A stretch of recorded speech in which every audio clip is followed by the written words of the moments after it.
Πήγαν στο ΣΥΡΙΖΑ και έφεραν αρκετές ψήφους στην παράταξη του ΣΥΡΙΖΑ.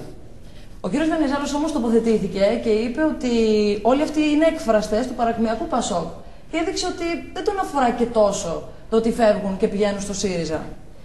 Θέλω όμως να μου πείτε ότι αν όλα αυτά έχουν κάποιες αριθμητικές επιπτώσεις στην Ιπποκράτους, ότι ναι μεν έφυγαν και πήγαν στο ΣΥΡΙΖΑ και οπουδήποτε αλλού, απλά γνωρίζετε ότι έχασε και το ΠΑΣΟΚ αρκετές ψήφους από εκεί. Κοιτάξτε, η απάντηση είναι η εξής, ότι κάθε άνθρωπος έχει τη δική του προσωπικότητα και σαφώς σε ένα ποσοστό επηρεάζει και το εκλογικό σώμα. Σας έχει επηρεάσει όμως αριθμητικά, έτσι δεν είναι? Ναι, αλλά δεν νομίζω ότι ήταν τα άτομα εκείνα που έφυγαν από το ΠΑΣΟΚ που έφεραν και το αποτέλεσμα, τη μείωση των ποσοστών του ΠΑΣΟΚ. Μπορεί να συνετέλεσαν σε έναν βαθμό, αλλά δεν ήταν αυτό ο καθοριστικός παράγοντας. Δεν ήταν ο καθοριστικός παράγοντας. Ήταν οι προηγούμενες πολιτικές, τις οποίες είχε εφαρμόσει το ΠΑΣΟΚ και είχαν ένα τίμημα με τη μείωση των ποσοστών. Διότι μην ξεχνάτε ότι εμείς πληρώσαμε την άσχημη πολιτική της Νέας Δημοκρατίας από το 4 ως το 9. Σκεφτείτε τι παραλάβαμε. όλα αυτά λοιπόν είχαν ένα μεγάλο κόστος στη συνέχεια. Σίγουρα και έτσι μεταφράστηκε και έτσι μεταφράστηκαν μετά για να διορθωθεί αυτή η κατάσταση, έτσι μεταφράστηκαν όμως τα ποσοστά στην κάλπη. Και επαναλαμβάνω ότι δεν ήταν τα πρόσωπα, δεν έχουν τέτοιες δυνατότητες μεγάλες τα πρόσωπα να παρασύρουν μεγάλους αριθμούς ψηφοφόρων και να δημιουργούν τις διαφορές. Μιλάμε για ηχηρά όνοματα γι' αυτό, για τον κύριο, ακόμα ο κύριος Φωτόπουλος, ο κύριος Ραυτόπουλος, και δεν ξέρω αν αυτό αναγκάζει τον κύριο Τσίπρα να μιλάει για ΠΑΣΟΚ του 1981, δηλαδή ότι ο ΣΥΡΙΖΑ το ΠΑΣΟΚ του 1981. Δεν ξέρω αν όλα αυτή η κατάσταση, όλο αυτό το κλίμα. Είναι λάθος πάντως για όποιον μιλάει για παρελθόν. Το θέμα είναι να μιλάει κανείς για μέλλον. Να μιλάμε για το μέλλον λοιπόν. Και να μιλάει κανείς πάντα για μέλλον και για κάτι το διαφορετικό. Πάντως και να μην γίνονται και να μην σκέφτεται κανείς αντιγράφοντας το παρελθόν. Πρέπει να προχωράει ο κάθε ένας μπροστά και να φτιάχνει κάτι καινούριο. Διαφορετικά είναι μία αντιγραφή και οι αντιγραφές πάντοτε δεν είναι οι καλύτερες, μπορεί να είναι και κακές αντιγραφές. Τα ξένα μίντια τον παρουσιάζουν ως τον Ανδρέα Παπανδρέου του 21ου αιώνα, πάντως να ξέρετε, τον κύριο Τσίπρα. Κοιτάξτε. Και τον προβάλλουν πάρα πολύ, ειδικά τα αμερικάνικα μίντια τον προβάλλουν πάρα πολύ. Ο κάθε άνθρωπος ανάλογα με τις συμπεριφορές πολιτικές που εφαρμόζει, προχωράει και δημιουργεί, νομίζω,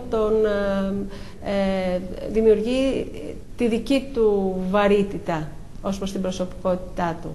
Ο κάθε ένας είναι μοναδικός. Ο Ανδρέας Παπανδρέου ήταν μοναδικός, ο Ελευθέριος Βενιζέλος μοναδικός, όλες οι προσωπικότητες. Αλλά έχετε υπόψη ότι με τις πράξεις του ο κάθε άνθρωπος διαμορφώνει, βέβαια, διαμορφώνει το image του.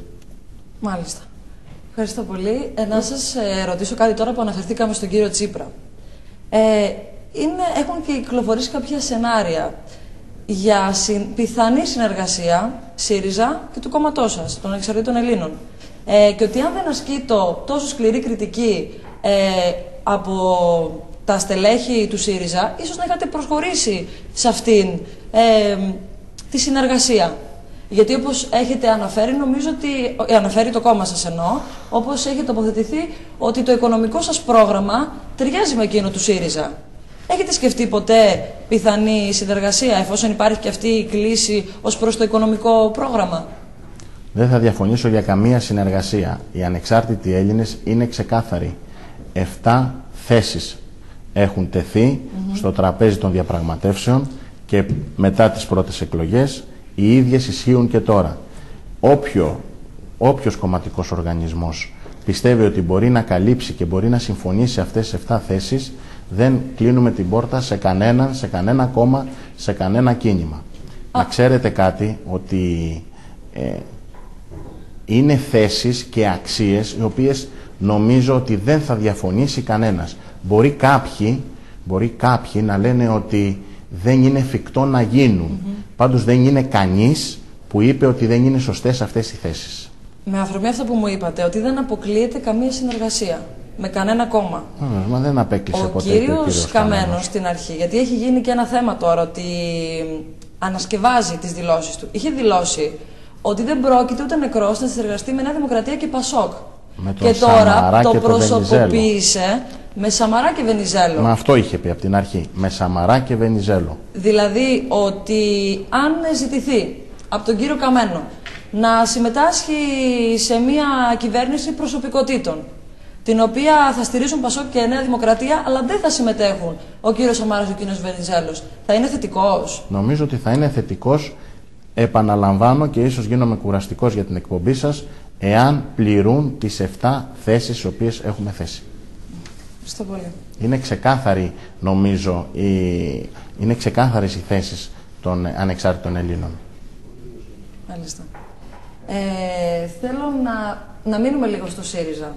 Έχει παρατηρηθεί ότι τον τελευταίο καιρό το ΠΑΣΟΚ και η Νέα Δημοκρατία εξαπολύουν σφοδρή επίθεση εναντίον του ΣΥΡΙΖΑ και του κύριου Τσίπρα.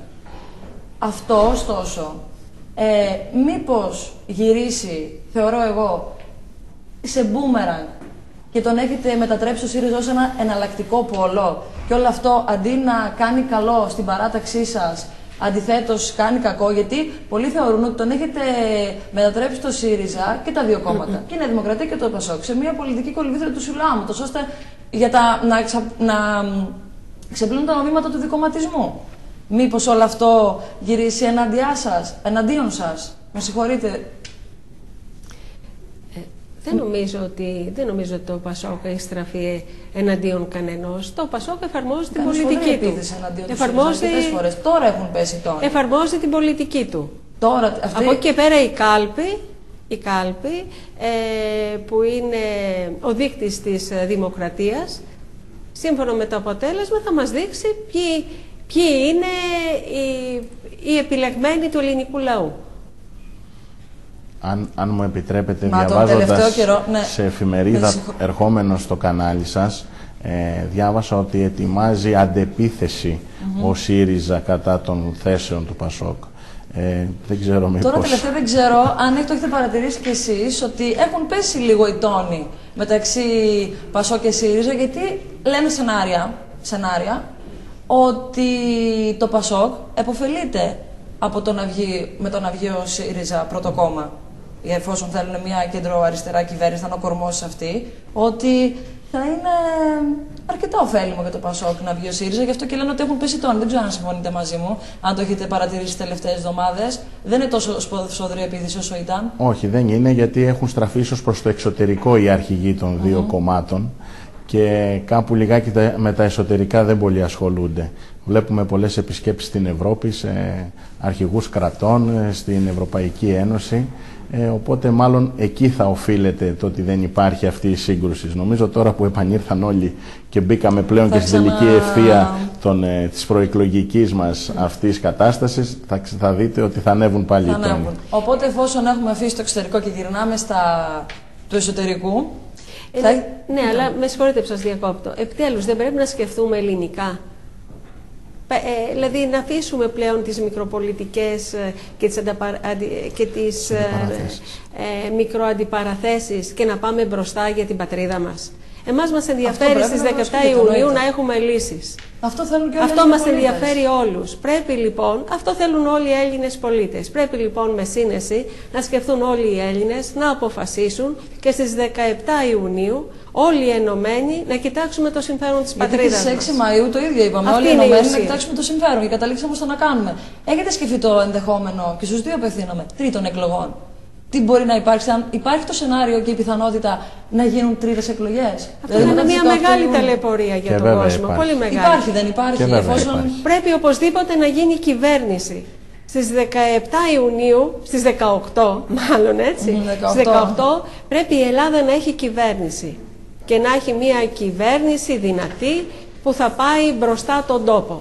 Καλά το είπατε 17, γιατί δεν έχουμε σταυρούς τώρα, οπότε θα βγουν πολύ γρήγορα τα αποτελέσματα.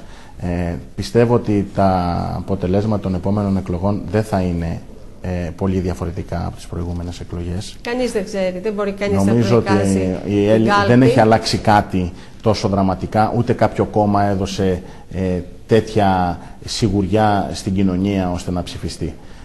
Νομίζω ότι πρέπει να βρούμε μία λύση μετά τις εκλογές, σαφώς.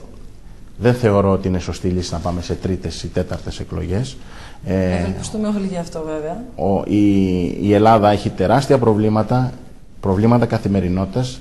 Πρέπει να υπάρχει μια καλή κυβέρνηση, μια ισχυρή κυβέρνηση, έστω και αν είναι συνασπισμός κυβερνήσεων πολλών κομμάτων, και να ξεκινήσει η επίλυση άμεσα των προβλημάτων των οποίων έχει η κοινωνία. Ξέρετε, δεν μπορεί να περιμένει ο κόσμος κι άλλο. Σεπτέμβριο ξεκινάνε τα σχολεία, θα χρειαστεί ο κόσμος να πάει να ψωνίσει για τα παιδιά του τα είδη πρώτης ανάγκης.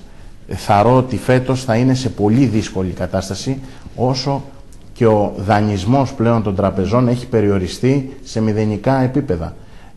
Νομίζω ότι τα προβλήματα τρέχουν με μεγάλη ταχύτητα. Η κοινωνία νομίζω ότι έδωσε ένα μήνυμα. Οι πολιτικοί μας δεν το έχουν καταλάβει ακόμα. Το μήνυμα αυτό που έδωσε η κοινωνία. Το θέμα είναι αυτό, όπως το είπατε. Η κοινωνία έδωσε ένα μήνυμα συγκυβέρνησης. Εσείς θα συνεργαζόσασταν, μου είπατε ότι θα συνεργαστείτε με την προϋπόθεση να τηρηθούν αυτοί τα 7 σημεία που είχε ο κύριος Καμένος. Τα οποία δεν θίγουν κανένα, νομίζω είναι προς όφελος της πατρίδας μας και τα 7. Δηλαδή, αν έχει φτάσει στο τελικό στάδιο η χώρα, δεν γίνεται να γίνει τίποτα άλλο. Εσείς θα επιμείνετε σε αυτές τις 7 θέσεις σας, δεν αλλάζουμε τίποτα. Νομίζετε ότι παίρνει κάποια από αυτές τις θέσεις, παίρνει νερό στο κρασί, να το πούμε έτσι και πιο λαϊκά? Εσείς τις θεσπίσατε αυτές τις θέσεις, εσείς ξέρετε να μου πείτε. Νομίζω ότι καμία από αυτές δεν δέχεται καμία μεταβολή και καμία αλλαγή. Όλες είναι προς όφελος της πατρίδας μας. Μάλιστα. Πάνω απ' όλα. Όλοι είμαστε με την πατρίδα μας, έτσι. Δεν θα διαφωνήσω. Όλοι είμαστε με το θέμα. Είναι να υπάρχουν συνισταμένες τέτοιες που θα επιτρέψουν να οδηγηθούμε στο επιθυμητό αποτέλεσμα για την πατρίδα. Ωραία. Τώρα, εφόσον κάναμε και μία διαδρομή στο εξωτερικό που αναφερθήκαμε, θα ήθελα να δούμε τις αντιδράσεις που έχει επιφέρει τα σχόλια της κυρίας Λαγκάρντ και να τις σχολιάσουμε εφόσον επιστρέψουμε από το βίντεο που θα παρακολουθήσουμε. Φούντωσαν οι Έλληνες με τις δηλώσεις της Κριστίν Λαγκάρντ στη βρετανική εφημερίδα Guardian ότι τα παιδιά στα σχολεία του Νίγηρα χρειάζονται πολύ περισσότερη βοήθεια από τη Αθήνα και ότι αν οι Έλληνες φοβούνται για το μέλλον των παιδιών τους, να πληρώνουν τους φόρους τους. Την κατέκριναν οι πολιτικοί.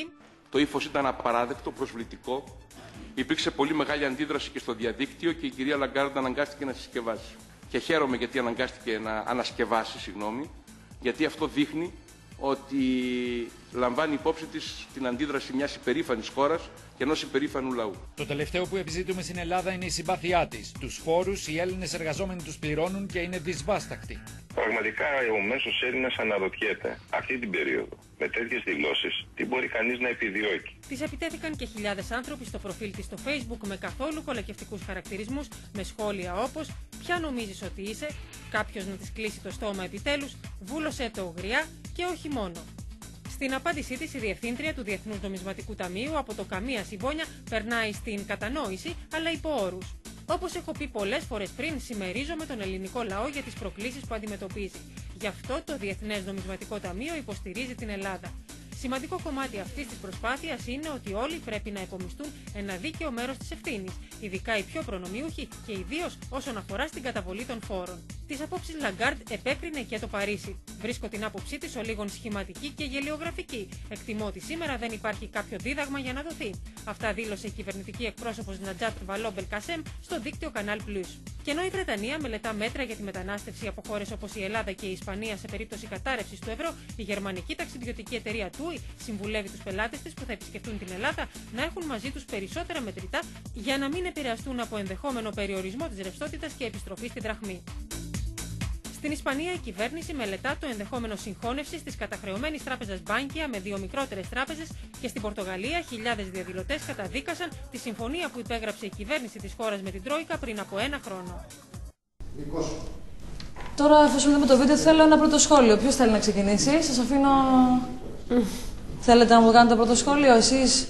Η κυρία Λαγκάρντ έχει τα συμφέροντα του Διεθνούς Νομισματικού Ταμείου, στα οποία εκεί εργάζεται, εκεί προείσταται, και νομίζω ότι τα κοίταξε μόνο από αυτή τη σκοπιά.